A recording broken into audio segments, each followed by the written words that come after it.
practically beneath the gifted exhorter without seeing a single female convert of what statisticians call the childbearing age, that is, the age of maximum intelligence and charm. Among the male simpletons bagged by his yells during this time were the president of a railroad, half a dozen rich bankers and merchants, and the former governor of an American state. But not a woman of comparable position or dignity, not a woman that any self-respecting bachelor would care to chuck under the chin.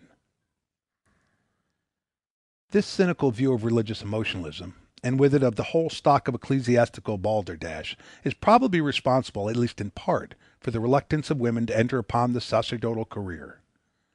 In those Christian sects which still bar them from the pulpit, usually on the imperfectly concealed ground that they are not equal to its alleged demands upon the morals and the intellect, one never hears of them protesting against the prohibition.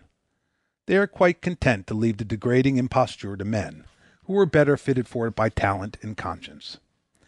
And in those Baroque sects, chiefly American, which admit them, they show no eagerness to put on the stole and chasuble. When the first clergywoman appeared in the United States, it was predicted by alarmists that men would be driven out of the pulpit by the new competition. Nothing of the sort has occurred, nor is it in prospect. The whole corps of female divines in the country might be herded into one small room. Women, when literate at all, are far too intelligent to make effective ecclesiastics. Their sharp sense of reality is in endless opposition to the whole sacerdotal masquerade, and their cynical humor stands against the snorting that is inseparable from pulpit oratory. Those women who enter upon the religious life are almost invariably moved by some motive distinct from mere pious inflammation.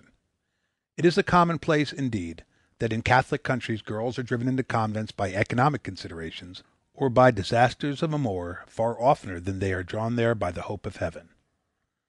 Read the lives of the female saints, and you will see how many of them tried marriage and failed at it before they ever turned to religion. In Protestant lands, very few women adopt it as a profession at all, and among the few a secular impulse is almost always visible.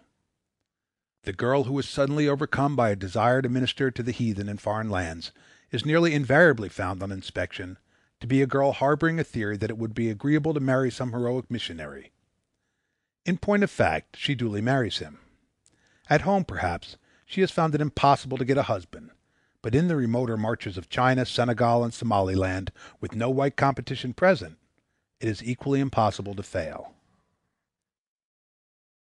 40. Piety as a social habit. What remains of the alleged piety of women is little more than a social habit, reinforced in most communities by a paucity of other and more inviting divertissements. If you have ever observed the women of Spain and Italy at their devotions, you need not be told how much the worship of God may be a mere excuse for relaxation and gossip. These women, in their daily lives, are surrounded by a formidable network of medieval taboos. Their normal human desire for ease and freedom in intercourse is opposed by masculine distrust and superstition. They meet no strangers, they see and hear nothing new. In the house of the Most High, they escape from that vexing routine. Here they may brush shoulders with the crowd. Here, so to speak, they may crane their mental necks and stretch their spiritual legs. Here, above all, they may come into some sort of contact with men relatively more affable, cultured, and charming than their husbands and fathers, to wit, with the reverend clergy. Elsewhere in Christendom, though women are not quite so relentlessly watched and penned up, they feel much the same need of variety and excitement, and both are likewise on tap in the temples of the Lord. No one, I am sure, need be told that the average missionary society or church sewing circle is not primary religious organization. Its actual purpose is precisely that of the absurd clubs and secret orders to which the lower and least resourceful classes of men belong. It offers a mean of refreshment, of self-expression, of personal display, of political manipulation and boasting, and, if the pastor happens to be interesting, of discreet and almost lawful intrigue. In the course of a life largely devoted to the study of pietistic phenomena, I have never met a single woman who cared an authentic damn for the actual heathen. The attraction in their salvation is almost purely social. Women go to church for the same reason that farmers and convicts go to church. Finally, there is the aesthetic lure. Religion, in most parts of Christendom, holds out the only bait of beauty that the inhabitants are ever cognizant of. It offers music, dim lights, relatively ambitious architecture, eloquence, formality, and mystery, the caressing meaninglessness that is at the heart of poetry. Women are far more responsive to such things than men, who are ordinarily quite as devoid of aesthetic sensitiveness as so many oxen. The attitude of the typical man toward beauty in its various forms is, in fact, an attitude of suspicion and hostility. He does not regard a work of art as merely inert and stupid. He regards it as, in some indefinable way, positively offensive. He sees the artist as a professional voluptuary and scoundrel, and would no more trust him in his household than he would trust a colored clergyman in his hen-yard.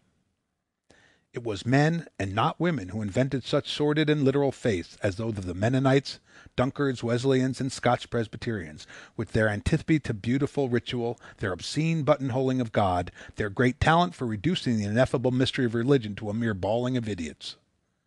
The normal woman, in so far as she has any religion at all, moves irresistibly towards Catholicism with its poetical obscurantism. The evangelical Protestant sects have a hard time holding her. She can no more be an actual Methodist than a gentleman can be a Methodist. This inclination towards beauty, of course, is dismissed by the average male blockhead as no more than a feeble sentimentality. The truth is that it is precisely the opposite. It is surely not sentimentality to be moved by the stately and mysterious ceremony of the Mass, or even, say, by those timid imitations of it which one observes in certain Protestant churches. Such proceedings, whatever their defects from the standpoint of a pure aesthetic, are at all events vastly more beautiful than any of the private acts of the folk who take part in them. They lift themselves above the barren utilitarianism of everyday life, and no less above the maudlin sentimentalities that men seek pleasure in. They offer a means of escape, convenient and inviting, from the sordid routine of thought and occupation which women revolt against so pertinaciously. 41. The ethics of women. I have said that the religion preached by Jesus, now wholly extinct in the world, was highly favorable to women. This was not saying, of course, that women have repaid the compliment by adopting it. They are, in fact, indifferent Christians in the primitive sense, just as they are bad Christians in the antagonistic modern sense, and particularly on the side of ethics. If they actually accept the renunciations commanded by the Sermon on the Mount, it is only in an effort to flout their substance under cover of their appearance. No woman is really humble. She is merely politic. No woman, with a free choice before her, chooses self-immolation. The most she genuinely desires in that direction is a spectacular martyrdom. No woman delights in poverty. No woman yields when she can prevail. No woman is honestly meek. In their practical ethics, indeed, women pay little heed to the precepts of the founders of Christianity, and the fact has passed into proverb. Their gentleness, like the so-called honor of men, is visible only in situations which offer them no menace. The moment a woman finds herself confronted by an antagonistic, genuinely dangerous, either to her own security or to the well-being of those under her protection, say a child or husband, she displays a bellicosity which stops at nothing, however outrageous. In the courts of law, one occasionally encounters a male extremist who tells the truth, the whole truth and nothing but the truth, even when it is against his cause, but no such woman has ever been on view since the days of Justinian. It is, indeed, an axiom of the bar that women invariably lie upon the stand, and the whole effort of a barrister who has one for a client is devoted to keeping her within bounds, that the obtuse suspicions of the male jury may not be unduly aroused. Women litigants almost always win their cases, not, as is commonly assumed, because jurymen fall in love with them, but simply and solely because they are clear-headed, resourceful, implacable, and without qualms.